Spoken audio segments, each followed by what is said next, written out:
Class 8। इससे पहले मैंने आप लोगों को सबक 10 बताया था, जागो जगाओ।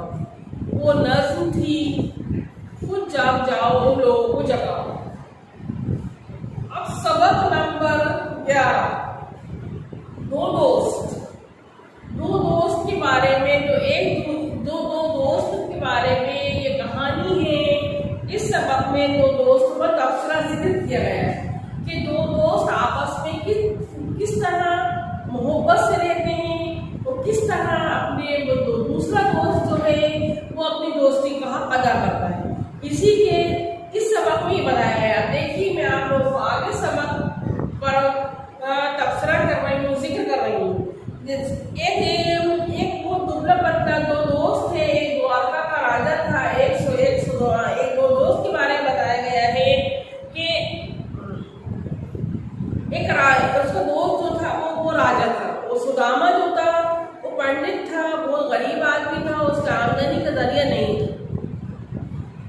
वो उसके जो रहने का, उसका पहनने का यानी कि लिबास जो था वो भी लिबास जो था वो गरीबों भिखारियों जैसा था, क्योंकि वो गरीब इंसान था। लेकिन उसकी दोस्ती जो थी एक राजा से थी। दोनों एक क्लास में पढ़े थे। इस सबक में बताया गया है दो दोस्तों के बारे में, सुदामा और कृष्ण जी। सुदामा जो थे वो बहुत गरीब थे। दरबान वो अपने दोस्त से मिलने जाते हैं और वहाँ उसके दरबार में, राजा के दरबार में जाने की बहुत कोशिश कर रहे हैं, लेकिन उनका लिबास कुछ ऐसा था जो फकीरों की तरह, भिखारियों की तरह लग रहा था, जिससे दरबान जो है वो उसको राजा से मिलने जाने नहीं दे रहा। लेकिन इत्तेफाक क्या होता है? इत्तेफाक ये होता है कि दरबान के असली कृष्ण राजा किसी काम से अपनी जगह से उठकर नीचे उतरते हुए होते हैं, तो उनकी निगाहें जो हैं वो अपने दोस्त पे पड़ जाती है। तो इत्तेफाक उन पे गौर करते हैं, उनको गौर से देखते हैं। वो फिर कहते हैं कि इस आदमी इसको अंदर आने दिया जाए। तो वो राजा होकर भी वो अपने गरीब दोस्त को, इस सबक में बताया गया है, वो कृष्ण जी राजा होते हैं, लेकिन उनको वो दोस्ती याद है। बचपन की दोस्ती जो एक क्लास में एक साथ पढ़ते थे, उनको वो दोस्ती याद आई। उन्होंने कहा दरबार से कि इस शख्स को अंदर आने दो। वो उसको भिखारी समझकर, दरबान जो था उसको भिखारी समझकर डांट रहा था। लेकिन इत्तेफाकन ये भी एक इत्तेफाक था कि वो अपनी जगह से किसी काम से नीचे उतरे। तो उन्होंने, उनकी नजर जो थी वो बाहर गई। तो उन्होंने देखा कि वो उनका दोस्त सुदामा खड़ा है, बाहर खड़ा है, और दरबान जो है उसको भिखारी समझकर उसको अंदर आने से रोक रहा है, मना कर रहा है। तो मुझे राजा से वो बार बार कह रहा है, वो उनसे बार बार इल्तिजाएं कर रहा है। वो अपने दोस्त से, दरबान से मुझे इल्तिजा कर रहा है कि मुझे राजा से मिलना है, वो मेरा दोस्त है। लेकिन दरबान नहीं मान रहा। दरबान उसकी बात पर यकीन नहीं कर रहा, क्योंकि उसका लिबास जो था गरीबों जैसा था, भिखारियों की तरह था। बाहर आते ही वो इस दुबले पतले आदमी को देखकर दौड़कर इसे बाहर आते हैं, फिर उससे अंदर बुलाते हैं और इसे निपटा देते हैं। वो राजा कृष्ण, इस आदमी का नाम सुदामा है, या वो राजा कृष्ण है और इस आदमी का नाम सुदामा है। श्री कृष्ण द्वारका के राजा थे। सुदामा एक बहुत गरीब सा आदमी था। वो एक गांव का ब्राह्मण था, गरीब ब्राह्मण है। ये दोनों बचपन के दोस्त थे, साथ खेले, साथ पढ़े। लेकिन द्वारका के राजा बने कृष्ण जी जो थे वो द्वारका के राजा बने। वो सुदामा जो था वो गरीब रहा, तो इसके साथ गरीब रहा। तो इत्तेफाक क्या होता है कि पढ़ाने लिखाने का या मजहबी रस्म अदा करने के अलावा ये सुदामा जो थे, ब्राह्मण थे, ये बस शिक्षा देने का या पूजा पाठ करने का काम ही कर सकते थे। इसकी वजह से इनकी कोई मुकम्मल आमदनी का जरिया नहीं था। और कृष्ण जो थे वो पढ़े लिख गए थे, आलिम फाजिल हो गए थे, वो राजा बन गए थे। ये इत्तेफाक था। बहरहाल आमदनी का कोई जरिया न था। सुदामा की बीवी, फिर इत्तेफाक से सुदामा की शादी हो जाती है। सुदामा की बीवी अब जो थी वो अपने शोहर से रोज के एक बात कहती है कि तुम्हारा दोस्त राजा कृष्ण तुम्हारे साथ अकेला हुआ है। तुम जाके उससे मदद क्यों नहीं मांगते, वो तुम्हारी जरूर मदद करेगा। ये उनको हर रोज सुदामा जो है अपनी बीवी को हर रोज टालते, लेकिन जब बहुत ज्यादा मीठी पड़ी तो उन्होंने कहा कि मेरे पास ले जाने के लिए कैसे जाऊं। उन्होंने कहा गरीबी इतनी बड़ी हुई थी कि मैं अपने राजा दोस्त के माध्यम हम किसी घर जाते हैं तो फिर तो आयत दे के जाते हैं, तो फिर आयत देने से मोहब्बत बढ़ती है और एक दूसरे में मोहब्बत का जज्बा बढ़ता है। हमें किसी घर हम खाली हाथ नहीं जाते। तो वो कहते हैं, सुदामा जो होते हैं वो कहते हैं मैं खाली हाथ कैसे जाऊँ, मुझे मेरे पास ले जाने के लिए कुछ भी तो नहीं है। तो उनकी बीवी इस सोच विचार में थी। बीवी ने ये सोचा कि मैं अपने पड़ोस के घर से, बीवी जो थी टूटे हुए चावल ले आई बांध और उसको पोटली में, यानी गरीबी इतनी बड़ी हुई थी कि एक कपड़े की पोटली में बांध कर उन्होंने वो चावल जो थे अपने शोहर को दे दिए। आप ये तोहफा ले जाकर हवाले कर दी, पोटली हवाले कर दी और उन्होंने कहा ये तोहफा है, ये तोहफा है।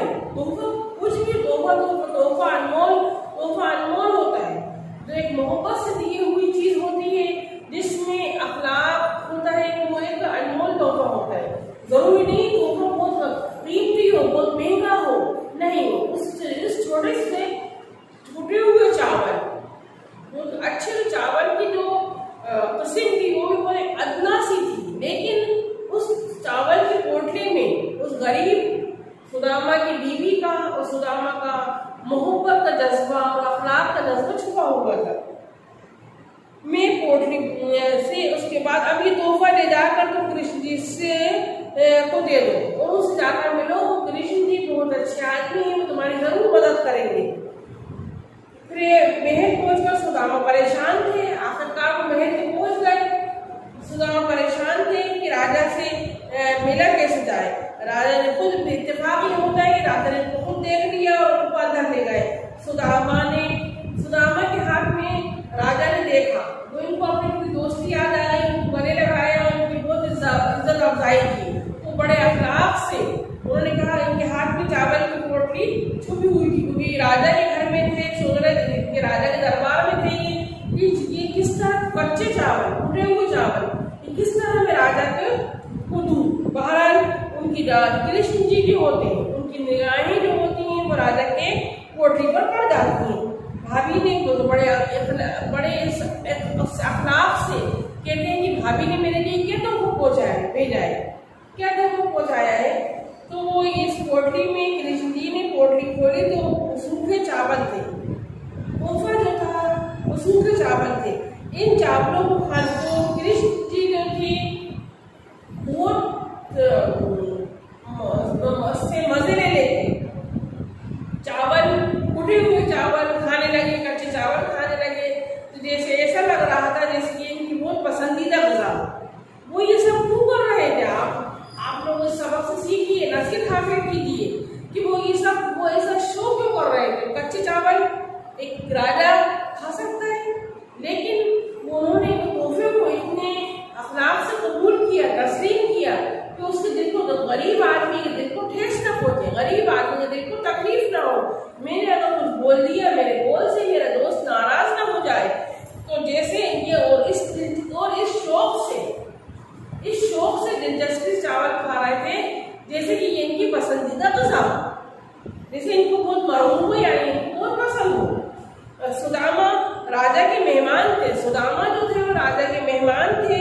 वापस जाने की इजाजत इनको नहीं मिल रही थी। वो अच्छा खाना खाते, इन्होंने, राजा ने इनकी बहुत इज्जत अफजाई की, इनको बहुत अच्छा लिबास, रहने को, खाने को अलग कमरा दे दिया, घर दे दिया और इनको बहुत, यानी इनको बहुत इनकी मेहमान नवाजी थी।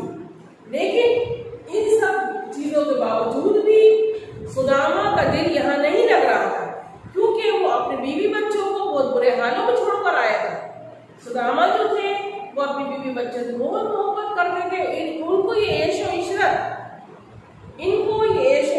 यहाँ पे जो ऐश और इशरत था इनको नहीं भा रहा था, नहीं अच्छा लग रहा था, क्योंकि उनको उस ऐश और इशरत पे अपनी बीवी बच्चे याद आ रहे थे। ये बार बार कहते, सुदामा जो थे बार बार कहते अपने दोस्त से कि मुझे जाने तो, मेरे वहां बीवी बच्चे अकेले होंगे, लेकिन इन्होंने बार बार जाने ये दिल में इनके दिल में रंजोगम था कि मैं इतना यहाँ खुश हूँ, अच्छे से अच्छा खा रहा हूँ, अच्छे से पहन रहा हूँ, ऐशो इशरत से जिंदगी गुजार रहा हूँ, लेकिन वहाँ मेरे बीवी बच्चे भूखे होंगे। तो उस बीच में राजा ने जब इनका ये हाल देखा सुदामा का, तो राजा श्री कृष्ण ने अपने तमाम नौकरों से इनके बीवी बच्चों का हाल दरियाफ्त करवाया और जो इनकी झोपड़ी थी उसको महल बना दिया, अपने उस झोपड़ी की जगह महल तामीर करवा दिया और इनको धन दौलत से नवाज दिया, जो कि इनकी साथ पुश्ते बैठ के आराम से खाती। ये सब इन्होंने इस बीच में जितने भी इनके रहे, इस बीच में इन्होंने राजा ने ये सब अंजाम दिया, लेकिन इन्होंने अपने दोस्त को ये बात नहीं बताई। महाराज ये बहुत जाने की जिद कर रहे थे।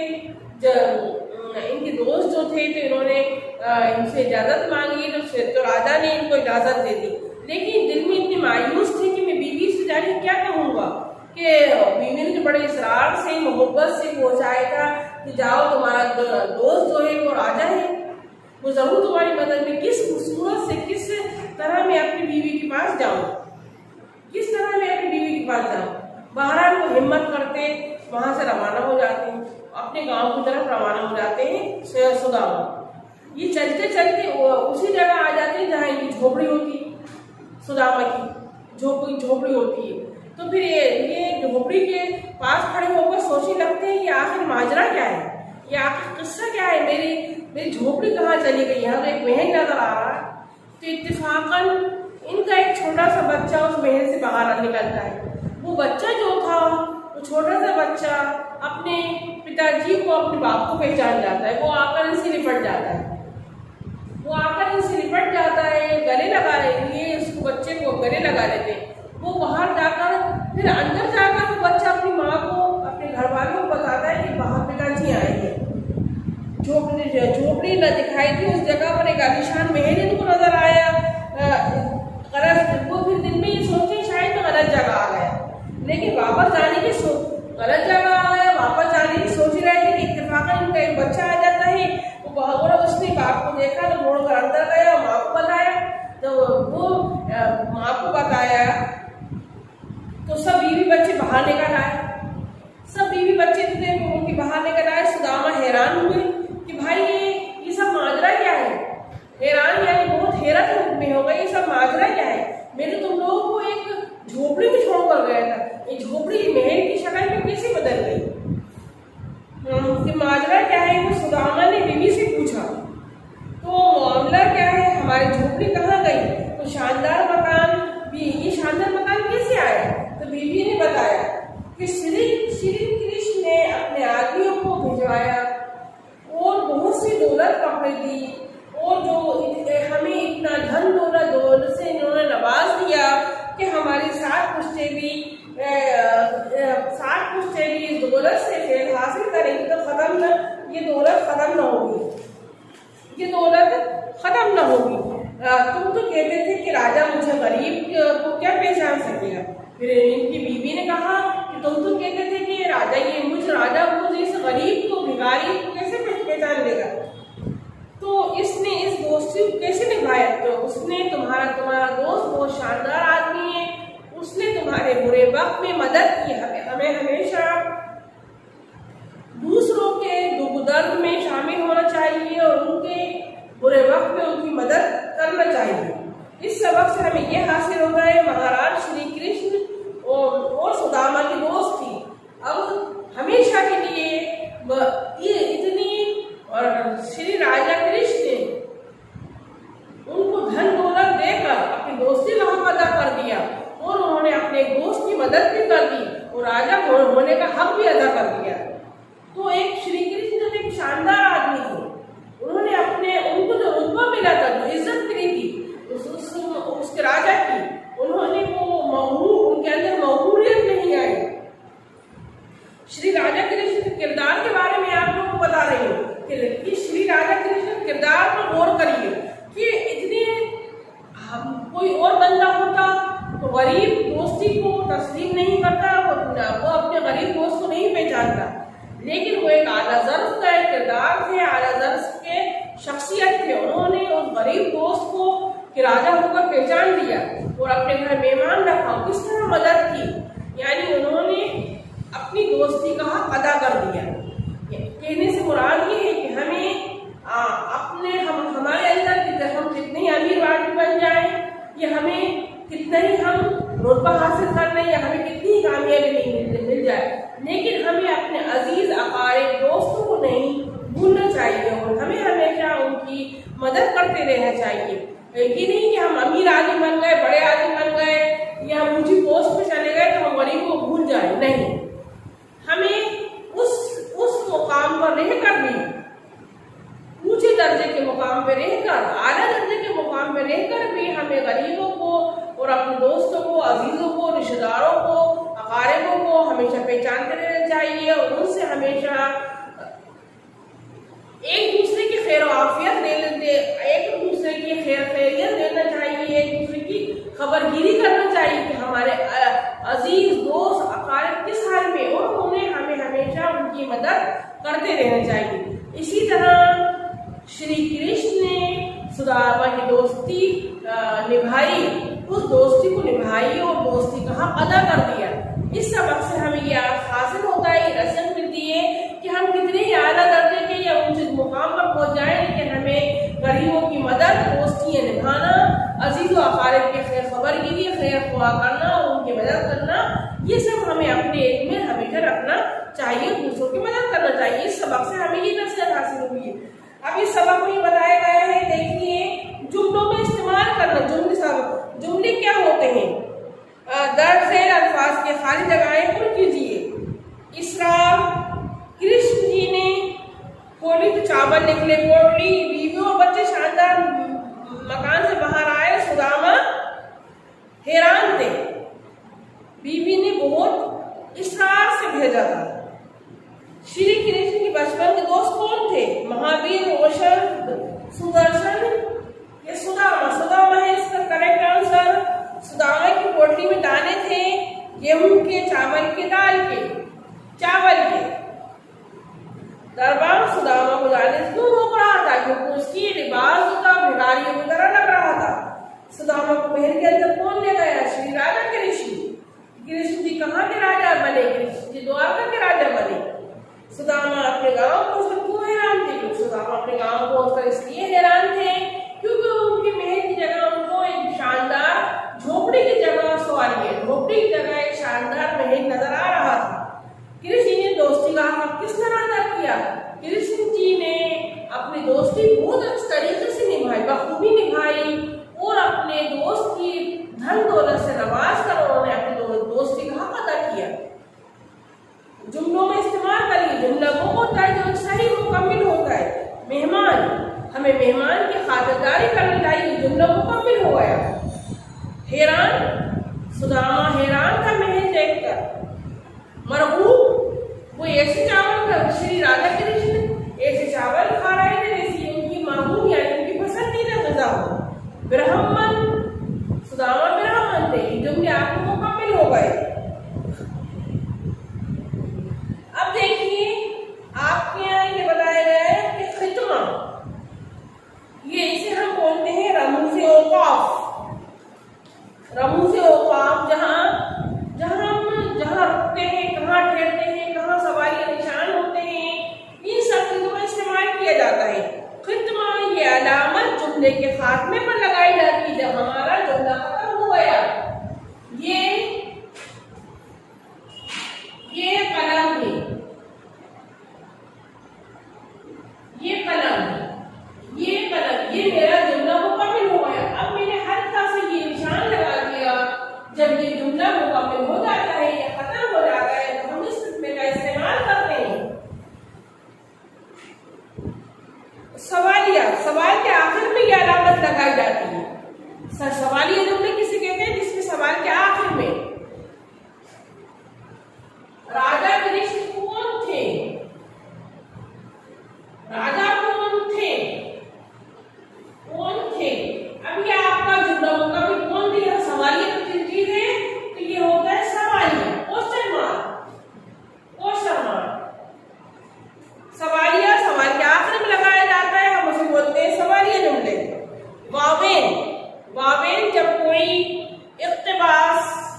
अव्वल आखिर में वावेन की अलामत लगाई जाती है, हम इसे कहते हैं वावेन।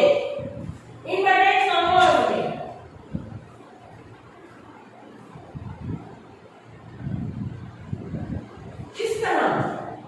इस तरह जो ब्रैकेट में लिखा जाता है हम उसे बोलते हैं अव्वल आखिर में वावेन। जो लिखा जाता है इस तरह हम उसे बोलते हैं वावेन, अव्वल और आखिर में वावेन का इस्तेमाल किया जाता है। वावेन अव्वल आखिर में जो इस्तेमाल किया जाता है हम उसे बोलते हैं वावेन। वावेन खित्मा, सवालिया निशान, वावेन। अब कोसीन क्या होता है? कोसीन की अलामतें जुमला मफरूज़ा के पहले और आखिर में लगाई जाती हैं। किसी जुमले की वजाहत कोसीन में लिखकर की जाती है, जैसे लड़के के होठों पर मुस्कान थी, मुस्कुराहट। ब्रैकेट में शादी से बात सिंपल तरीका जो कोसीन को बोलते, ब्रैकेट जो चीज ब्रैकेट में लिखी जाती है उसे कोसीन कहते हैं। जैसे ब्रैकेट ये ब्रैकेट बंद हो गया, मुस्कुराहट, ये इसे हम बोलेंगे कोसीन।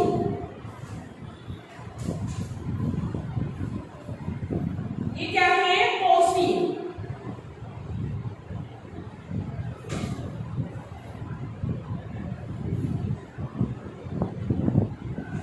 इन्हें हम बोलते हैं रमूज़े औक़ाफ़। कोसीन की अलामतें जुमला मफरूज़ा पहले आखिर में लगाई जाती हैं। इस जुमले की वजाहत कोसीन में लिखकर लिखी जाती है, जैसे लड़कों के होठों पर मुस्कान या मुस्कुराहट हो गई। आपको समझ में आ रहा होगा खित्मा क्या होता है?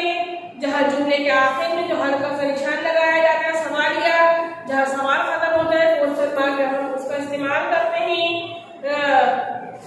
जैसे कोसीन जो के इनवर्टेड कॉमास में लिखा जाता है, जो ब्रैकेट में लिखा जाता है, कि आप लोग अपनी बुक से देखें। अपने सबक पेज नंबर 61 पर सबक के आखिर में ये ग्रामर आपको दी गई है, कवायद का मतलब है ग्रामर। तो आपकी समझ में आ जाएगा जब आप बुक पर नजर डालेंगे, देखेंगे, पढ़ेंगे। मश्क करना, रीडिंग करना, पढ़ना, हर चीज पढ़ने से आती है। जब तक आप देखेंगे नहीं, पढ़ेंगे नहीं, तो आपकी समझ में नहीं आएगी। अपने अमीर और गरीब दोस्तों के बराबरी का बर्ताव रखा है। ये कुछ बातें हैं आपको किताब में पढ़ने से ही मिलती हैं। अब अपने गरीब अमीर सभी दोस्तों से बराबरी का बर्ताव करें। अमीर और गरीब कोई भी हो, हमें अपने दोस्तों से बराबरी का बर्ताव करना चाहिए। इस तरह दूसरी सबक आमोज कहानियां बच्चों को सुनाएं। बच्चों में गरीब और मजबूर लोगों से हमदर्दी का जज्बा पैदा करने वाली कहानियां सुनाएं। अपने घर में अपने बड़ों से आप ऐसी कहानियां सुने जिसके अंदर आप ऐसे जज्बे का, कुर्बानी के जज्बे का इज़हार और कुर्बानी, जिससे एक दूसरे के लिए कुर्बानी का जज्बा पैदा होता है।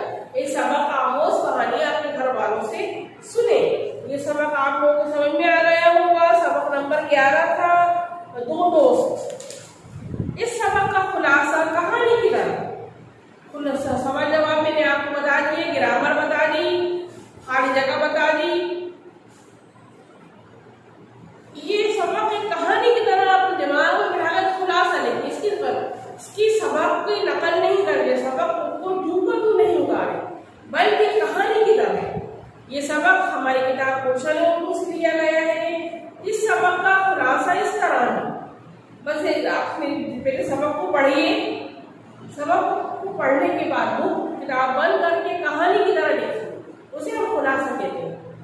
बुक देख कर नहीं, बल्कि अपने दिमाग में पढ़ा ली है क्या चीज, हमें किस तरह लिखना है। खुलासा इस तरह लिखना है, जो इम्पॉर्टेंट है, दो दोस्त का खुलासा। आज आपका सबक नंबर 11 जो था मुकम्मिल हो गया।